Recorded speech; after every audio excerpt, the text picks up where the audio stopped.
आपके चैनल लोग हैं, आप क्षमा करेंगे हमारी व्यवस्थाओं पर, क्योंकि हमारी स्थिति भी ऐसी हो रही कभी कभी। तो हमारे क्षेत्र के विकास के लिए जो आपने काम किए हैं उनकी अगर मैं बात करना चाहूं तो बहुत लंबी होगी।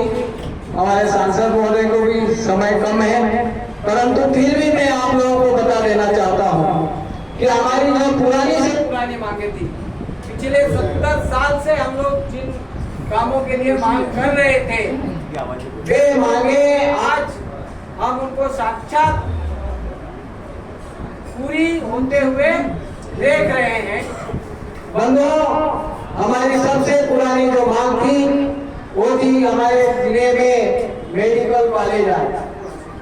आप सांसद बने, उसके बाद में हमारे देश के यशस्वी प्रधानमंत्री जी से आपने चर्चा करी और आदिवासी बेल्ट में मेडिकल कॉलेज हो इसका आपने प्रस्ताव रखा और आज मेडिकल कॉलेज अमूर्त रूप ले रही है। ये आपकी बहुत बड़ी समस्या का फल हमारे निवासियों को मिल रहा है। दूसरी सबसे बड़ी हमें जो उपलब्धि प्राप्त हुई है वो पिछले 25-30 साल से प्रयास करते हैं। कभी कहते थे कॉलेज कम है, कभी कहते स्टूडेंट कम है, कभी कहते कि जिले कम है, कभी बोले जनसंख्या कम है, कभी बोले इंदौर नजदीक है। कई विषमताओं से हमारा जो काम है वो रुका था, परंतु आपके नेतृत्व में आज निमाड़ में खरगोन विश्वविद्यालय बना है। ये हमारे तीसरी जो हमारी एक बहुत ही मुद्दत की मांग है जो 1936 से अंग्रेजों के टाइम से चल रही है, इसका मैंने पूरा अभ्यास किया और इस प्रोजेक्ट में लगातार 1 महीने की मेहनत के बाद में मैं इस रिजल्ट पे आया कि खरगोन से धार संभावित नहीं है। उसका सर्वे भी आपने स्वीकृत कराया, परंतु ये फिजिबल नहीं होगी क्योंकि टनल का खर्चा इतना बता रखा है, पानी निकालने का खर्चा, डीवाटरिंग का खर्चा, और वहाँ पे 150 कर्मचारी एक्स्ट्रा सतत काम करेंगे तो उनकी तनख्वाह, ये माइनस के जो पॉइंट थे यही मुख्य बिंदु थे। और उनकी जो लाइन थी वो बड़वानी से उन्होंने बनावट निकाली थी, तो चूंकि वो सरदार सरोवर के डूब क्षेत्र में आता है तो उसमें बढ़ावा ज्यादा लगेगा, उसकी कॉस्ट ज्यादा हो रही थी। ये सारा विश्लेषण करने के पश्चात मैंने ये निर्णय लिया और कागज पे देखा, प्रोपोजल पे देखा और फिर ये खंडवा से सहेजरा की मांग हमने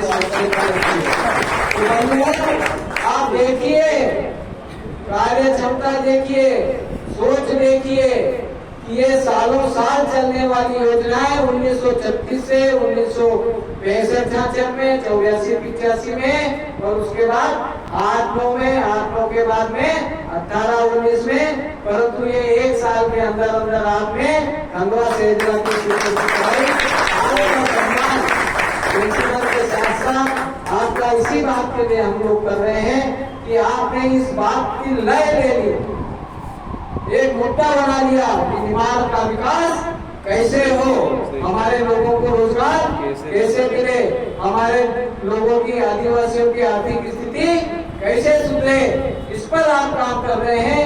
ये हमारी जब हमने देखा इसलिए मन हुआ कि हमारे पेंशनर साथी जिन्होंने 40-40 साल तक नौकरी की, तब तपस्या की, भूखे प्यासे रहकर शिक्षा दीक्षा दी है और ऐसे लोगों के बीच में आपका आना हमारे लिए बहुत बड़ी सौभाग्य की बात है। हम करते हैं, सम्मान करते हैं। रही बात हमारी मांगों की, तो हमारी मांगों में एक 32 मांग का एरिया है जो हम हाईकोर्ट से जीत गए हैं शासन के विरोध में। और इसके पूर्व हमारे जो मुख्यमंत्री महोदय थे शिवराज सिंह चौहान साहब, उन्होंने आश्वस्त किया था कि ये 32 मांग का एरिया आपको 3 किस्तों में दे देंगे। इस बीच में चुनाव आ गए, क्योंकि मुख्यमंत्री बदल गए, तो हम यही निवेदन करते हैं कि आप हमारी एक मांग वो पूरी कर दें। बाकी हमारी जो मांगे हैं, डीए है, ये हमारी रेगुलर मांगे हैं। दूसरी जो एक प्रमुख बात आपसे करना है आज इस मंच के माध्यम से, वो है धारा 46(9).